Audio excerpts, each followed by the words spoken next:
What happens when a duchess meets one of television's most ruthless interviewers? What was meant to be a lighthearted discussion about charity and purpose quickly devolves into a public clash that left millions speechless. How Meghan Markle walked into the real-time studio and was escorted out moments later. Two public figures, two powerful personalities, one stage. As tensions rose, so did the stakes, and neither was willing to back down. What began as conversation became confrontation, and what began as civility became chaos. Let's dive in. The stage was set for another Friday night taping of Real Time with Bill Maher. The studio buzzed with excitement. Fans settled into their seats. The overhead lights glowed softly, and producers gave last-minute cues into their earpieces. Bill, as always, stood just off stage, arms crossed, grinning like a cat who already saw the mouse coming. The guest list that night was ambitious: a policy wonk, a conservative columnist, and closing out the evening, Meghan Markle herself. Booked to discuss her ongoing advocacy work, a new podcast series, and her thoughts on social media culture, the Duchess of Sussex seemed poised and serene backstage. She wore an elegant black pantsuit accented with gold jewelry and a soft wave in her hair. Her smile in the mirror was perfect, polished. At exactly 8 p.m. sharp, the cameras rolled. The opening monologue finished. Laughs came on cue, and Bill leaned into the camera. "And now," he said, "please welcome Meghan Markle." The audience erupted into applause as Meghan emerged, all grace and poise, her practiced smile in place. She waved demurely and shook Bill's hand before seating herself across from him at his iconic desk. "Meghan," Bill began warmly, "it's really something to have royalty here in the studio. Tell me, how's life outside the castle?" She chuckled softly. "Well, Bill, I wouldn't exactly call it a castle, but life is busy, purposeful." Bill smirked faintly but moved on. "So, let's talk about that purpose. You've left the UK. You've left the royal family. But you're still in the headlines more than ever. Netflix, Spotify, interviews, books. Do you miss palace life, or is this the life you've always wanted?" Her smile stiffened just slightly. "I think it's important to move forward," she replied coolly. "Harry and I have chosen to focus on meaningful work rather than titles." "Sure," Bill nodded, his grin tightening. "But there's quite a difference between giving up titles and stepping into Hollywood contracts. Do you think you traded one spotlight for another?" There was a pause, just a beat too long, before Meghan replied, her tone sweet but sharp. "I think people are entitled to define their lives how they see fit, Bill. Not everyone is satisfied playing by old rules." Bill chuckled faintly. The audience picked up on the tension, sensing that this wouldn't be another scripted, vanilla interview. Still, the conversation rolled forward, for now. Bill congratulated her on her charity work and her podcast. Meghan responded in kind, praising authentic dialogue and using your platform for good. But each of Bill's questions began to drift closer to a minefield. "You know," he said, resting his chin on his hand, "a lot of people still wonder, did you really think you could marry into the royal family, change thousands of years of tradition, and not ruffle some feathers? Or was ruffling feathers kind of the point?" This time, Meghan's practiced smile faltered completely. "I didn't marry Harry to ruffle feathers, Bill. I married him because I love him. I think that's something even you can understand."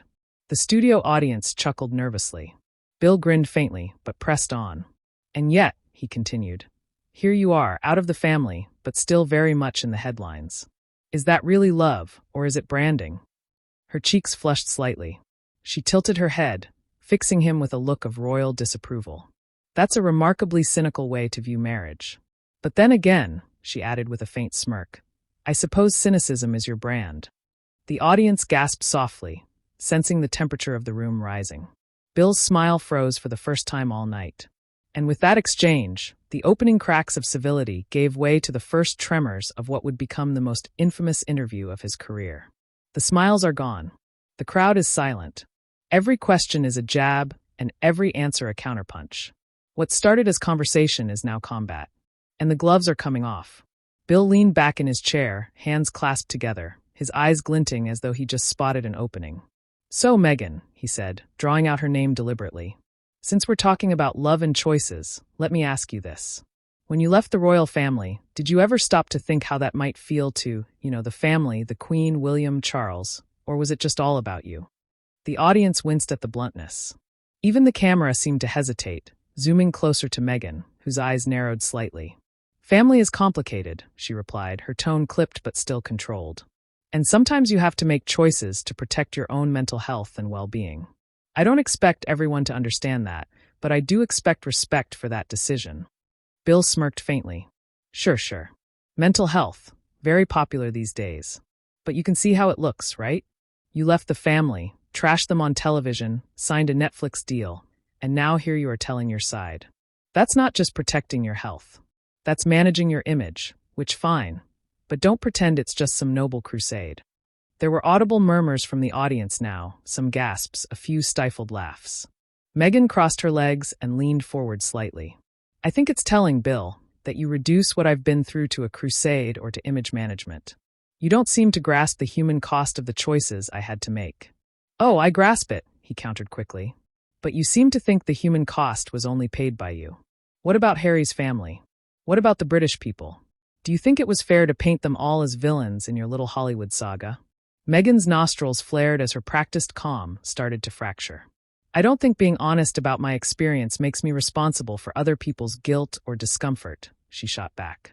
Bill nodded thoughtfully, then added, So, you don't take any responsibility at all for how messy things got. Her lips pressed into a thin line.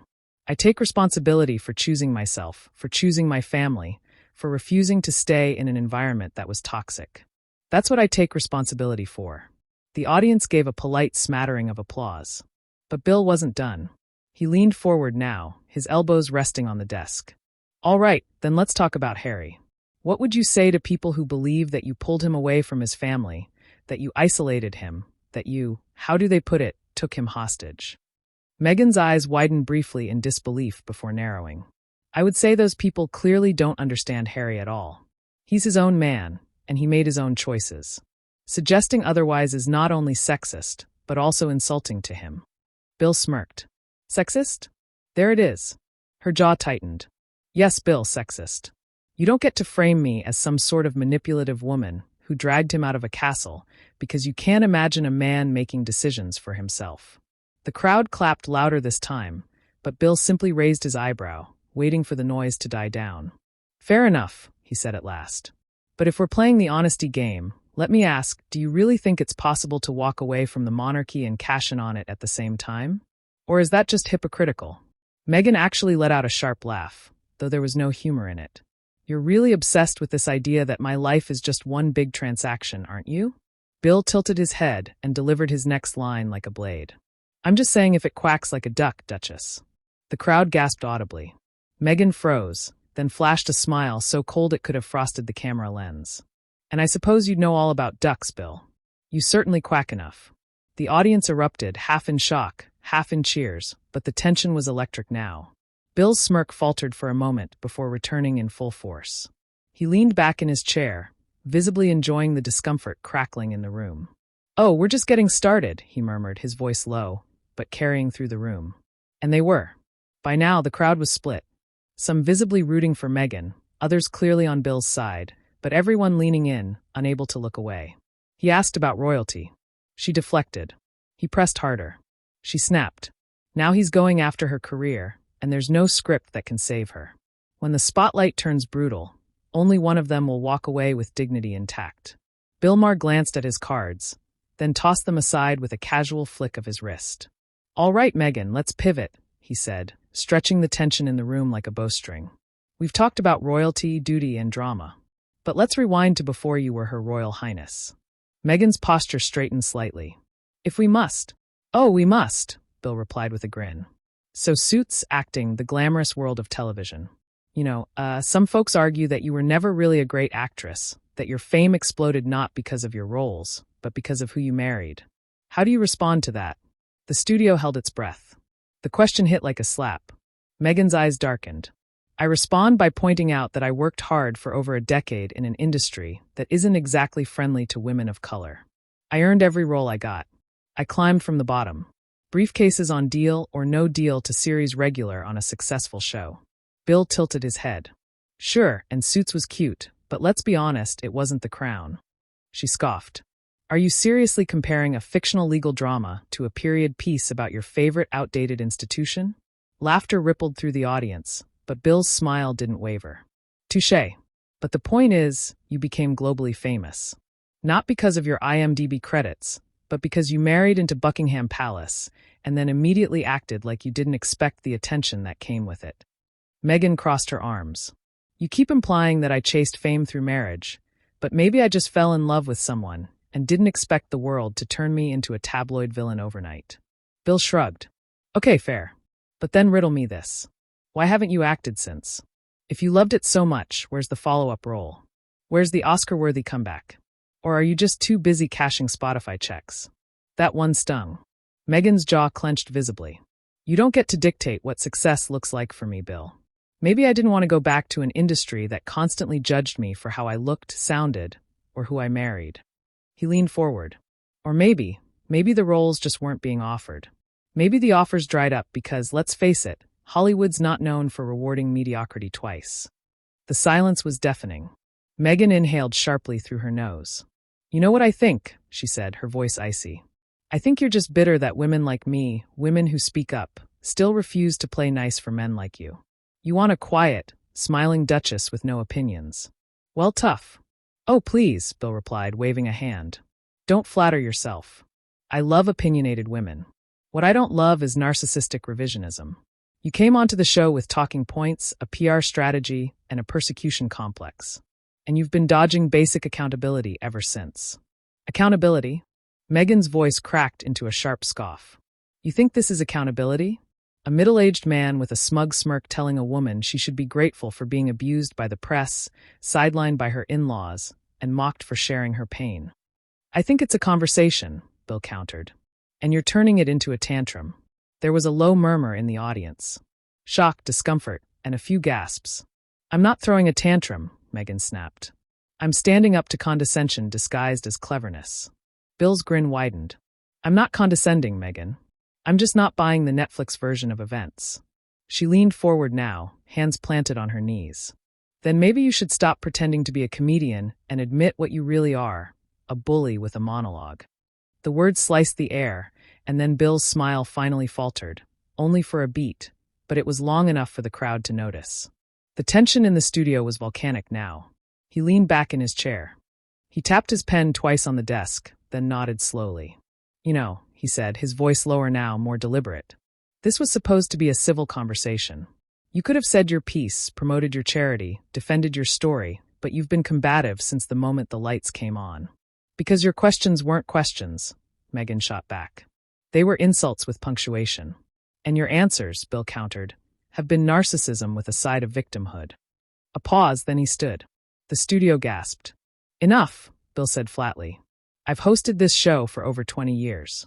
I've interviewed presidents, dictators, comedians, actors, philosophers, and I've never asked a guest to leave. Meghan's eyes narrowed. But I'm making an exception tonight, Bill said, turning to the crew. We're done here. Gasps turned to stunned silence. You're kicking me out? Meghan asked, her voice cold with disbelief. Bill looked directly at the camera. To our viewers, I apologize. We'll return after the break with a real conversation. This isn't it. One host stood his ground. One guest refused to back down. And now, with millions watching, the final act begins. What happens when civility ends and the cameras keep rolling? This isn't just television anymore. It's a reckoning. The silence in the studio was electric. The cameras were still rolling. Meghan Markle stood rigidly, her hands balled into fists at her sides. Bill Maher remained standing as well, his arms loosely crossed, his expression grim but controlled. You're kicking me out, Meghan repeated, her voice thick with disbelief but also simmering with rage. Because I refuse to smile through your disrespect. Bill shook his head slowly. No, Meghan, I'm asking you to leave because you've made it clear you're not interested in a conversation. You came here for a monologue, and that's not what this show is. Gasps rippled through the audience, and a couple of nervous chuckles escaped from the back rows, quickly dying away in the tension. Meghan let out a sharp laugh, but there was no humor in it. You really think you can frame this as me being the problem, don't you? Classic. A man invites a woman onto his platform just to tear her apart, and then claims she's the one who can't handle it. I didn't tear you apart, Bill countered, his tone even but harder now. I asked questions. Questions the public has been asking for years about the monarchy, about your choices, about your career. And every single time, instead of answering, you lashed out. Meghan took a step closer to the desk, her voice rising. "Oh, don't you dare lecture me about lashing out, Bill. Your entire career is built on making people feel small, on twisting their words into punchlines, and now you want to stand there and pretend you're some kind of noble truth teller." Bill leaned slightly toward her, his hands flat on the desk. "I am a truth teller, and sometimes the truth hurts.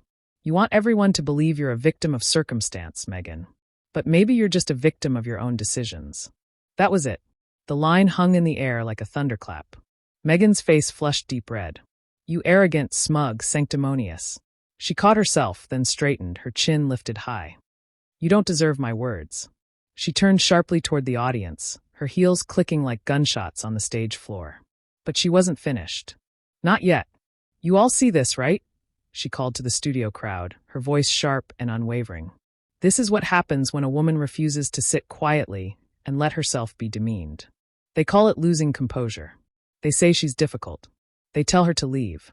Bill raised his hand to interrupt, but she cut him off without even glancing at him. "No, Bill. You don't get the last word this time. You don't get to spin this into some triumphant moment where you expose the big bad Duchess. You expose yourself." Her eyes locked with his for a beat longer. Then she yanked off her mic pack and dropped it on the desk with a sharp clack.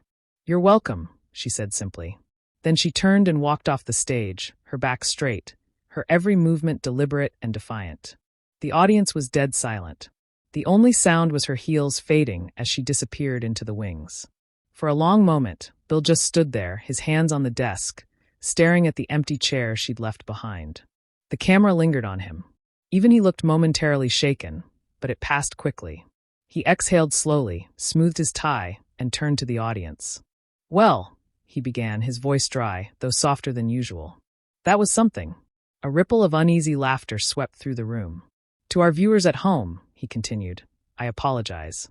We invite guests here to have real conversations, even heated ones. But at some point, when a guest refuses to engage in good faith and turns it into a shouting match, you have to draw the line." He straightened his posture and nodded to the camera. That line was tonight. The audience clapped softly, a mix of support and discomfort. Bill held up his hand to quiet them. "This is real time, not story time. You want a monologue? Start a podcast. You want a conversation? Sit down and talk. Meghan, wherever you are, good luck. Truly. But that kind of behavior doesn't fly here." He glanced at the crew off camera and motioned for the next guest to get ready. "We're going to take a quick break, folks," he said, his signature smirk returning, though fainter than usual. "When we come back, we'll talk about something a little less royal." The studio lights dimmed slightly as the show cut to commercial, but the buzz in the audience was electric. Whispers flying as people tried to process what they just witnessed. On social media, clips were already going viral. Headlines were being written before Meghan even left the building. And in that moment, everyone watching knew they had just witnessed one of the most explosive live interviews in television.